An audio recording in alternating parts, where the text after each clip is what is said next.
Welcome back, everybody. Rusty here with another episode of the Rugby Review, and we are now into Provincial Rugby season.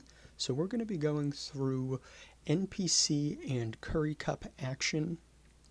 So before we get into the scores and results of the NPC and Currie Cup, for anybody that may not know what the NPC is or the Currie Cup is, the best way I can explain it is the NPC is the highest professional rugby league in New Zealand, and Currie Cup is the highest professional rugby league in South Africa. So, you could think of the NPC is one step below Super Rugby, and the Currie Cup is one step below the URC. So we're going to be going through Round 1's action in the NPC and Round 3's action in the Currie Cup. You'll have to pardon me, I did not realize that the Currie Cup had started a couple weeks ago while the Nations Cup and Nations Championship was going on, so sorry about that, that's on me, but we're going to pick up Currie Cup action from Round 3 and keep moving forward. So the first action, or the first league that we're going through, is the NPC, and here are the Round 1 results for the NPC. So, just a quick note, the NPC is a 10-round regular season with a 3-round playoff bracket at the end. So, we're in Round 1 out of 10, and then the top 8 teams will compete in a quarterfinal playoff bracket in order to get worked down to a champion. So again, Round 1 matches and results are as follows. So we kicked off the NPC season with a very fun matchup between Waikato and Bay of Plenty. Waikato started off really fast, really strong game. Bay of Plenty was able to come back into the game a little bit in the second half, and Bay of Plenty was able to secure a scoring bonus point, while Waikato was able to secure a win plus a winning try-scoring bonus point as well. So we have Waikato winning by a score of 38-26 over Bay of Plenty. Following this game was, in my opinion, the best game of the week. It was the closest competition.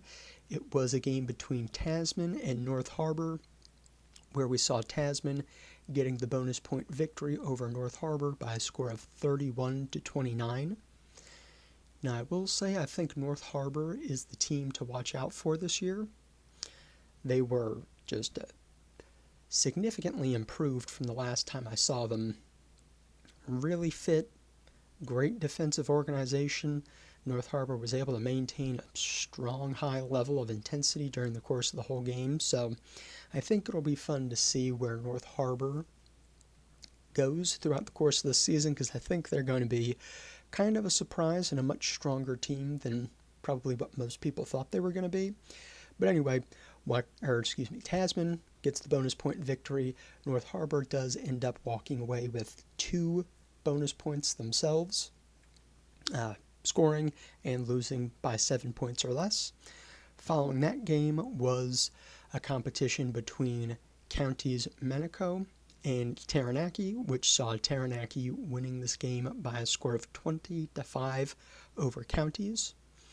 Following that game was a bit of a blowout.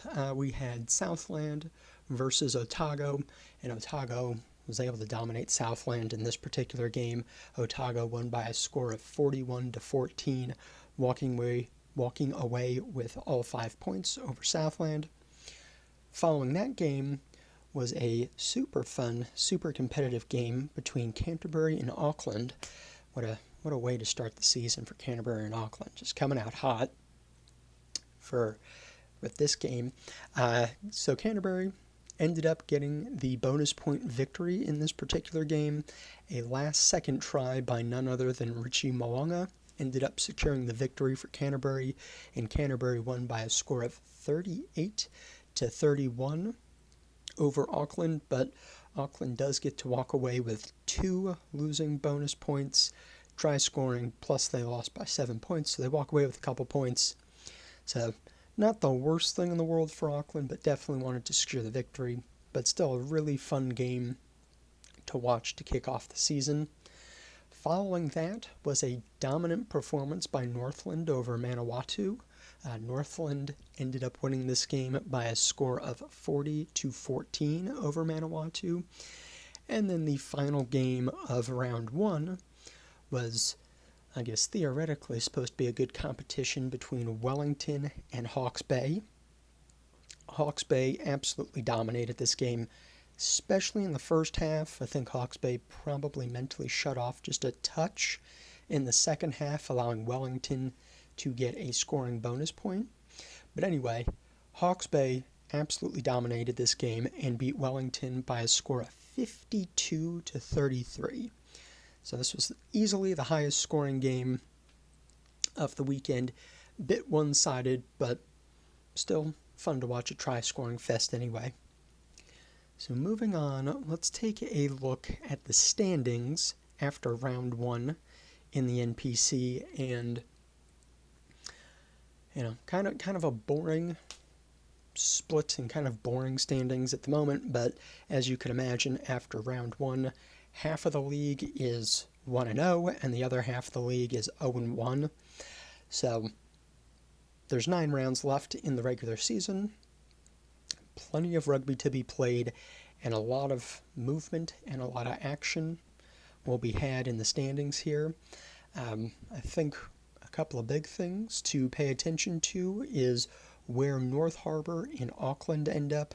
They were able to get a couple of losing bonus points in their matchups this week, so that may help them on the tail end of the regular season, but time will tell, and we shall see how the standings change as the rounds progress. So that's it for round one. Let's take a quick look at the schedule for round two in the NPC. So here we have round two, the matchups for round two in the NPC. So it kicks off with a game that, yes, was already played between North Harbour and Counties Manico. No spoiler alerts here, just not saying the outcome, but the first game of the round, again, which already took place, was between North Harbour and Counties. That game is followed by a very fun matchup between Taranaki and Waikato. Following that is a big matchup between Auckland and Wellington. Both teams will be looking for their first win of the season. And then we have Bay of Plenty versus Northland, which will be followed by a really fun game, which is probably going to be a really intense game between Hawke's Bay and Tasman, one of the two better performing teams in round one. And that game, and the Hawke's Bay Tasman game, will be followed by another cracker of Otago versus Canterbury. And then we will finish up round two with a Manawatu Southland competition. So that's all for the Hilux NPC in this episode, and let's move to the Currie Cup. So again, this is round three's results. You'll have to pardon me for missing the first two rounds. I didn't really know when the Currie Cup was starting, so we're just going to go from round three and move on from here. So there's 8 teams competing in the Currie Cup, and there's 7 rounds to the regular season for the Currie Cup, and then the top 4 teams will go into a 2-week playoff bracket where it starts with the semifinal, and then the following week is the championship game. So round 3 got started with a really good game between the Grikas and the Cheetahs, where the Grikas edged out the Cheetahs by a score of 24-21. That game was followed by a very high-scoring game between the Stormers and the Sharks, which saw the Stormers winning the game by a score of 36-28. So a very strong bonus point victory by the Stormers. And the Sharks also walk away with a bonus point, a scoring bonus point. The third game of the weekend was a competition between the Lions and the Bulls, and this was a pretty one-sided game, I will say, where the Lions dominated the game and ended up winning the game by a score of 42-19 over the Bulls. So, from what I understand, The Bulls are, putting out a lot of youthful players and are probably trying to set the stage of what's to come for the next couple years. So the Bulls may not have a lovely regular season this year just because there's a lot of youth, and that youth has got to get used to the competition level. So, maybe a little bit of a rough year for the Bulls, but is what it is. You got to plan for the future somehow and at some time. Now, the last game of the weekend featured a matchup between the Bowland Cavaliers and Airlink Pumas, where the Pumas were able to edge out Bowland by a score of 20-15. So these are the final results, again, for round 3 in the Currie Cup. Let's take a look at the standings and see where each team is ranking. So, as we see, the Fidelity Lions are sitting at the top of the table right now with a record of 2-1. They've been able to score more bonus points than any other team and have the greatest points differential. So that's what puts them on top of the standings for now. And underneath the Fidelity Lions is the Greekus, followed by the Cheetahs. And then we have Bowland Cavaliers sitting at the number 4 spot. So if after round 3 the regular season was done and the semifinals were to be played, that would be the Lions, Greekus, Cheetahs, and Bowland as the teams competing in the semifinals. But there's still 4 more rounds to play in the regular season. So, I'm not going to count the Bulls out of it just yet, but they're probably going to have to win out the rest of the season if they're going to have any hope of securing a playoff spot. But the Sharks, Pumas, and Stormers most certainly have the capabilities of putting together a few strong rounds and increasing and improving their likelihood of making it into the semifinals. And lastly, let's take a look at round 4's game schedule for the Currie Cup. So here we have round 4 matchups for the Currie Cup, and we kick off this week with a really important game. So it starts off with a matchup between the Greekus and the Lions. So in my opinion, this is a super important game for the sole reason that this is a matchup between the number 1 seed and the number 2 seed.